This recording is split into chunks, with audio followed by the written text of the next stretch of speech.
ఆయన ఒక senior politician. నమ్ముకున్న పార్టీ కోసం ఎంత దూరమైనా నడిచే వ్యక్తి. నమ్ముకున్న నాయకుడు కోసం పార్టీ కార్యకలాపాల కోసం కోట్ల రూపాయలు ఖర్చు చేసిన వ్యక్తి.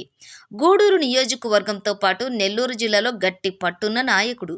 2024లోనే ఎమ్మెల్యే అభ్యర్థిగా నిలబడవలసిన ఆ నాయకుడు అనివార్య కారణాల వల్ల వేరే వాళ్లకు సీటును సైతం త్యాగం చేశారు.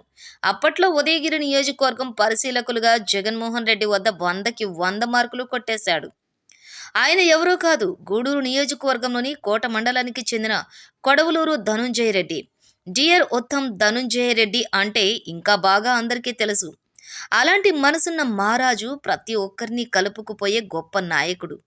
అడిగిన వారికి కాదనకుండా తన వంతు సహాయ సహకారాలు అందించే కొడవలూరు ధనుంజయ రెడ్డికి వైఎస్ఆర్ కాంగ్రెస్ పార్టీ అధిష్టానం సరైన గుర్తింపు ఇచ్చింది అని చెప్పుకోవచ్చు.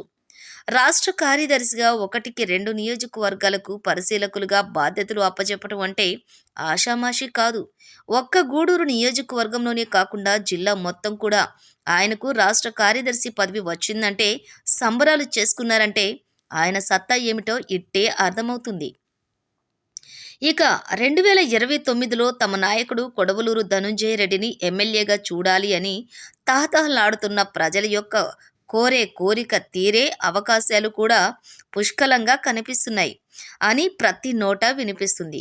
ప్రతి ఒక్కరితో సత్సంబంధాలు కలిగి వివాదాలకు దూరంగా ఉంటూ అందరికీ సహాయ సహకారాలు అందించి కొడవలూరు ధనుంజయ రెడ్డి 2029లో ఖచ్చితంగా ఉమ్మడి నెల్లూరు జిల్లాలోని ఏదో ఒక చోట నుండి వైసీపీ అధిష్టానం ఆదేశాల మేరకు ఎమ్మెల్యేగా పోటీ చేసే అవకాశాలు పుష్కలంగా కనిపిస్తున్నాయి.